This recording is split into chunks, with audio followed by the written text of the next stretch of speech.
ನಮಸ್ಕಾರ ವೀಕ್ಷಕರೇ, KMC hospital ಅರ್ಪಿಸುವಂತಹ ಸುದ್ದಿಗೊಂದು ಗುದ್ದು ವಿಶೇಷ ನೇರ ಪ್ರಸಾರ ಕಾರ್ಯಕ್ರಮಕ್ಕೆ ಸ್ವಾಗತ. ನಾನು ಗೌತಮ್ ಶೆಟ್ಟಿ. ಇವತ್ತು ಬಹಳ ಮುಖ್ಯವಾದ ವಿಚಾರವನ್ನು ಇಟ್ಟುಕೊಂಡು ನಿಮ್ಮ ಮುಂದೆ ನಾನು ಬಂದಿದ್ದೇನೆ. ಎಲ್ರಿಗೂ ಕೂಡ ಗೊತ್ತಿರುವ ಹಾಗೆ 2019 ಡಿಸೆಂಬರ್ 19ರಂದು ಮಂಗಳೂರಿನಲ್ಲಿ ನಡೆದಿರುವಂತಹ ಗಲಭೆ ಮತ್ತು ಪೊಲೀಸ್ ಗೋಲಿಬಾರ್ ಈಗಾಗಲೇ ಎಲ್ರಿಗೂ ಕೂಡ ತಿಳಿದಿರುವಂತಹ ವಿಚಾರ. ಎಲ್ಲ ಕಡೆ ವ್ಯಾಪಕವಾಗಿ ಸಂಚಲನವನ್ನ ಮೂಡಿಸಿದಂತಹ ಈ ಒಂದು ವಿಚಾರ ಈಗ ತನಿಖೆಯ ಹಂತದಲ್ಲಿ ಇರುವಂತದ್ದು ಕೂಡ ಎಲ್ರಿಗೂ ಕೂಡ ಗೊತ್ತಿರುವಂತಹ ವಿಚಾರವೇ. ಅಂದ್ರೆ ಒತ್ತಡಗಳು ಕೇಳಿ ಬಂದಂತಹ ಹಿನ್ನೆಲೆಯಲ್ಲಿ ಈಗ ಈ ಒಂದು ಪ್ರಕರಣದ ತನಿಖೆಯನ್ನ ಈಗ CIDಗೆ ವಹಿಸಲಾಗಿದೆ. ಅದರ ಜೊತೆಗೆ ಮ್ಯಾಜಿಸ್ಟ್ರೇರಿಯಲ್ ತನಿಖೆ ಕೂಡ ನಡೀತಾ ಇದೆ. ಉಡುಪಿಯ ಜಿಲ್ಲಾಧಿಕಾರಿಗಳ ನೇತೃತ್ವದಲ್ಲಿ ತನಿಖೆ ನಡೀತಾ ಇದೆ. ಈ ನಡುವೆ ಘಟನೆಯ ಒಂದು ಪ್ರತ್ಯಕ್ಷದರ್ಶಿಗಳು ಯಾರೆಲ್ಲ ಇದ್ದಾರೋ ಅವರ ಒಂದು ಹೇಳಿಕೆಗಳನ್ನ ಕೂಡ ಈಗಾಗಲೇ ಮ್ಯಾಜಿಸ್ಟ್ರೇರಿಯಲ್ ತನಿಖೆಯ ತನಿಖಾಧಿಕಾರಿಗಳು ಪಡೆದುಕೊಂಡಿದ್ದಾರೆ. ಅನೇಕ ಮಂದಿ ತನಿಖಾಧಿಕಾರಿಗಳ ಮುಂದೆ ಹಾಜರಾಗಿ ತಮ್ಮ ಹೇಳಿಕೆಗಳನ್ನು ಕೂಡ ದಾಖಲು ಮಾಡಿಕೊಂಡಿದ್ದಾರೆ. ಈ ನಡುವೆ CID ಅಧಿಕಾರಿಗಳು ಕೂಡ ಈ ನಿಟ್ಟಿನಲ್ಲಿ ತನಿಖೆಯನ್ನ ಮುಂದುವರಿಸಿದ್ದಾರೆ. ಮಾಹಿತಿಗಳನ್ನು ಕಲೆ ಹಾಕುವಂತಹ ಪ್ರಕ್ರಿಯೆಗಳು ನಡೀತಾ ಇದೆ. ಇದರ ಬೆನ್ನಲ್ಲೇ ಈ ಒಂದು ಪ್ರಕರಣಕ್ಕೆ ಒಂದು ಟ್ವಿಸ್ಟ್ ಅನ್ನು ಕೊಡುವ ಹಾಗೆ ಒಂದು ವಿದ್ಯಮಾನ ಇವತ್ತು ನಡೆದಿದೆ. ಕರ್ನಾಟಕ ರಾಜ್ಯದ ಮಾಜಿ ಮುಖ್ಯಮಂತ್ರಿಗಳಾಗಿರುವಂತಹ HD ಕುಮಾರಸ್ವಾಮಿಯವರು ಮಂಗಳೂರಿನಲ್ಲಿ ನಡೆದಂತಹ ಗಲಭೆ ಹಾಗೇನೆ ಪೊಲೀಸ್ ಗೋಲಿಬಾರ್ ಪ್ರಕರಣಕ್ಕೆ ಸಂಬಂಧಪಟ್ಟ ಹಾಗೆ ಒಂದು ವಿಡಿಯೋ CD ಇವತ್ತು ಬಿಡುಗಡೆ ಮಾಡಿದ್ರು. ಸುಮಾರು 35 ದೃಶ್ಯಾವಳಿಗಳನ್ನು ಹೊಂದಿರುವಂತಹ ಒಂದು CD ಇವತ್ತು ಬೆಂಗಳೂರಿನಲ್ಲಿ ಬಿಡುಗಡೆ ಮಾಡಿದ್ರು. ಮಾತ್ರ ಅಲ್ಲ, ಬಳಿಕ ಸುದ್ದಿಗೋಷ್ಠಿಯನ್ನು ಕೂಡ ನಡೆಸಿದ್ರು. ಅಂದ್ರೆ ಈವರೆಗೆ ಏನು ಈ ಒಂದು ಪ್ರಕರಣಕ್ಕೆ ಸಂಬಂಧಪಟ್ಟ ಹಾಗೆ ಪೊಲೀಸರು ವಿಡಿಯೋಗಳನ್ನು ಬಿಡುಗಡೆ ಮಾಡಿದ್ರು. ಅದರಲ್ಲಿ ಪೊಲೀಸರತ್ತ ಗಲಭೆಕೋರರು ಕಲ್ಲು ತೂರಾಟವನ್ನ ಮಾಡುವಂಥದ್ದು, CC ಕ್ಯಾಮೆರಾಗಳಿಗೆ ಹಾನಿ ಮಾಡುವಂಥದ್ದು, ಆಟೋ ರಿಕ್ಷಾದಲ್ಲಿ ತಂದು ಕಲ್ಲುಗಳನ್ನ ಅಲ್ಲಿ ಇಡುವಂಥದ್ದು ಎಲ್ಲವೂ ಕೂಡ ಆ ಒಂದು ವಿಡಿಯೋಗಳಲ್ಲಿ ದಾಖಲಾಗಿತ್ತು. ಆದರೆ ಇವತ್ತು ಬಿಡುಗಡೆಯಾಗಿರುವಂತಹ ವಿಡಿಯೋಗಳು ಅದಕ್ಕೆ ಸಂಪೂರ್ಣವಾಗಿ ತದ್ವಿರುದ್ಧವಾಗಿದೆ ಅನ್ನುವಂಥದ್ದನ್ನು ನಾವು ಗಮನಿಸಬಹುದು. ಹಾಗಿದ್ರೆ ಇವತ್ತು ಕುಮಾರಸ್ವಾಮಿಯವರು ಬಿಡುಗಡೆ ಮಾಡಿರುವಂತಹ ವಿಡಿಯೋದಲ್ಲಿ ಏನಿದೆ, ಆ ಎಲ್ಲ 35 ಕ್ಲಿಪ್ಪಿಂಗ್ಸ್ಗಳು ಇದೀಗ ನಿಮ್ಮ ಮುಂದೆ ಬರ್ತಾ ಇದೆ ನೋಡಿ.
ಗಾಡಿ ಗಾಡಿ ಗಾಡಿ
ಟಿಯರ್ ಗ್ಯಾಸ್ ಬರ್ತಾರೆ ಗ್ಯಾಸ್ ಏಟಗಳನ್ನ ಮಾಡ್ಕ ನಮ್ಮ ಖಾತೆ ಮಾಡ್ತಾರೆ ಒಳಗಿದೆ ಅಹಂಕಾರ ಲೆಕ್ಕ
ಒಂದು ಬೀಳ್ದಿಲ್ಲ ಸರ್, ಬೀಳಿ ಸರ್, ಒಂದು ಹೋಗ್ಲಿ ಸರ್, ಒಂದು ಹೋಗ್ಲಿ ಸರ್,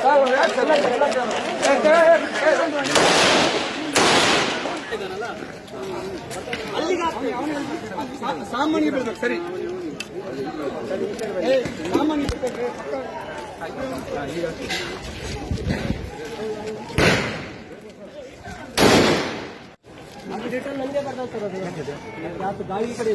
ಅಲ್ಲಪ್ಪ, ಫೈರ್ ಮಾಡಿದ ಒಂದು ಗುಂಡು ಕೂಡ ಬೀಳಿಲ್ಲ, ಒಬ್ರು ಸಾಯ್ಲಿಲ್ಲ. ಕಮಿಷನ್ ಬಂದಿಗೆ ಬೆಲೆ ಇಲ್ಲಿ ಕಮಿಷನ್ ಬಂದು ಸಂಸಾರಿಸಿಲ್ಲ, ಕಮಿಷನ್ ಆಯ್ತು ನಾನು ಲಕ್ಷ ಬೇಡಲ್ಲ അവിടെ നോക്കണം ഇത്ര എങ്ങനെയാണ് ഇത് സംഗീതല്ല ನಮ್ಮನ್ನು ಕಳಿಸಿದ್ದು ನಾವು ಒಟ್ಟಿಗೆ ನಾನು ಅಷ್ಟೇ ಒಟ್ಟಿಗೆ ಬಂದಿದ್ದೇವೆ. ಇಲ್ಲಿವರೆಗೂ ಆ ನೋವುಗಳನ್ನು ನಾವು ಕಂಟ್ರೋಲ್ ಮಾಡಿದೆವು. ಅಲ್ಲಿಂದ ಅಲ್ಲಿವರೆಗೆ ನಾವು ಕರ್ಕೊಂಡು ಹೋದೆವು, ಸಮಾಧಾನ ಮಾಡಿದೆವು. ಆ ಟೈಮಲ್ಲಿ ಇಲ್ಲಿ ಅಷ್ಟೇ ಇಲ್ಲೇ ಇದ್ರು, ಅಷ್ಟೇ ಇಲ್ಲಿಂದ ಇದ್ದಿತ್ತು. ಆಯ್ತು, ಇವಾಗ ಎಲ್ಲರೂ ಈಗ ಬನ್ನಿ ಬೀಜಲ್ಲ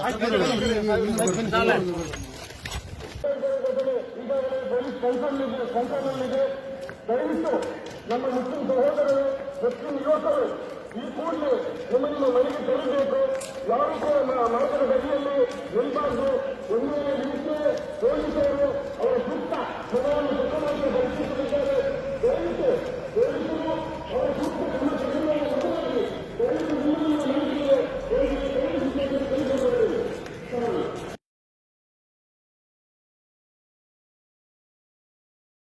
ಅಹಮದ್ ಅಶ್ಫಾಕ್. ಡಿಸೆಂಬರ್ 19ರಂದು ನನಗೆ ಇಲ್ಲಿ ಬದ್ರಿಯಾ ಮಸೀದಿ ಪಕ್ಕ ಒಂದು ಬಾಡಿಗೆ ಇತ್ತು. ಅಲ್ಲಿ ಆಜಿ ರೆಸಿಡೆನ್ಸಿ ಅಂತ ಹೇಳ್ಬಿಟ್ಟು ಫ್ಲ್ಯಾಟಿಂದ ಅದೇ ಇಂಟರ್ಲಾಕ್ ಮತ್ತು ಈ ಥರದ್ದು ಅಲ್ಲ ಮಣ್ಣು ಈ ಥರದ್ದು ಬಾಡಿಗೆ ಇತ್ತು. ನಾನು ಅಮ್ಜದ್ ಅಂತೇಳಿ ಮಾತಾಡೋದು. ನಮ್ಮ ಬದ್ರಿಯಾ ಕಂದಕ್ಕಿಂದ ಹಾಜಿ ರೆಸಿಡೆನ್ಸಿ ಫ್ಲ್ಯಾಟ್ ಉಂಟು, ಅದರ ಸೆಕ್ರೆಟ್ರಿ. ನಮ್ಮಲ್ಲಿ 19ನೇ ತಾರೀಕಿಗೆ ನಾನು ಅಶ್ಫಾಕ್ ಎಂಬವನಿಗೆ ನಾನು ಕಾಂಟ್ಯಾಕ್ಟ್ ಕೊಟ್ಟಿದ್ದೆ. ನಮ್ಮಲ್ಲಿ ಕಸ ತುಂಬ ಎಲ್ಲ ಇತ್ತು ಇಲ್ಲಿ ಕ್ಲಿಯರ್ ಮಾಡಲಿಕ್ಕೆ ಟೆಂಪೋ ಡ್ರೈವರಿಗೆ. ಹಾಗೆ 19ನೇ ತಾರೀಕಿಗೆ ಅವನು ಇಲ್ಲೇ ಇದ್ದ ನಮ್ಮ ಫ್ಲ್ಯಾಟಲ್ಲಿ. ಇದು ವೇಸ್ಟೇಜ್ ಎಲ್ಲ ಕೊಂಡೋಗ್ಲಿಕ್ಕೆ ಅವನಿಗೆ ನಾನು ಕರೆದಿದ್ದೆ ಫೋನ್ ಮಾಡಿ.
ಒಂದು 4 ಟ್ರಿಪ್ಪು ಮಾಡಿದೆ. ಅದರಲ್ಲಿ 3ನೇ ಟ್ರಿಪ್ಪು ಕರೆಕ್ಟ್ ಅಲ್ಲಿ ಹೋಗ್ತಾ ಇದ್ದೆ. 4ನೇ ಟ್ರಿಪ್ ಆಗುವಾಗ ಸ್ವಲ್ಪ ಗಲಭೆ ಎಲ್ಲ ಸ್ಟಾರ್ಟ್ ಆಯಿತು. ಅಲ್ಲಿ ಸ್ಟೇಟ್ ಬ್ಯಾಂಕ್ ಪಕ್ಕ ಗಾಡಿ ಹೋಗಲಿಕ್ಕೆ ಆಗ್ತಾ ಇರಲಿಲ್ಲ. ಅದಕ್ಕೆ ನಾನು ಬಂದರಿಗೆ ಅಲ್ಲಿ ಪೊಲೀಸ್ ಸ್ಟೇಷನ್ ನೆಕ್ಸ್ಟ್ ರೋಡಲ್ಲಿ ಬಂದರಿಗೆ ಗಾಡಿಯಲ್ಲಿ ನಿಲ್ಲಿಸಿದೆ. ಸೇಫ್ಟಿಗೋಸ್ಕರ ಗಲಭೆ ಜಾಸ್ತಿ ಆಗ್ತಾಯಿತ್ತು ಆ ಟೈಮಲ್ಲಿ. ಮತ್ತು ಮಸೀದಿ ಹೋಗಿ ಬಂದೆ. ನಮಾಜ್ ಮಾಡಿರಲಿಲ್ಲ ಆ ಟೈಮಲ್ಲಿ. ನಮಾಜ್ ಮಾಡಿ ಬರುವಷ್ಟೊತ್ತಿಗೆ ಮತ್ತೆ ಕೂಡ ಜಾಸ್ತಿ ಆಯಿತು ಗಲಭೆ. ಓಡಲಿಕ್ಕೆ ಆಗ್ತಾ ಇರಲಿಲ್ಲ, ಆ ಕಡೆ ಈ ಕಡೆ ಹೋಗ್ಲಿಕ್ಕೆ ಆಗ್ತಾ ಇರಲಿಲ್ಲ. ನಂತರ ಗಾಡಿ ಸೇಫ್ ಆಗಬೇಕಲ್ಲ, ಅಲ್ಲಿ ಸೈಡಲ್ಲಿ ಮತ್ತೆ ಹೋಗ್ಲಿಕ್ಕೆ ಆಗಿರಲಿಲ್ಲ. ಆದರೂ ಕೂಡ ಎಲ್ಲ ಸ್ವಲ್ಪ ಈ ಕಡೆ ಬಂದು ಗಾಡಿ ಸೈಡಲ್ಲಿತ್ತು.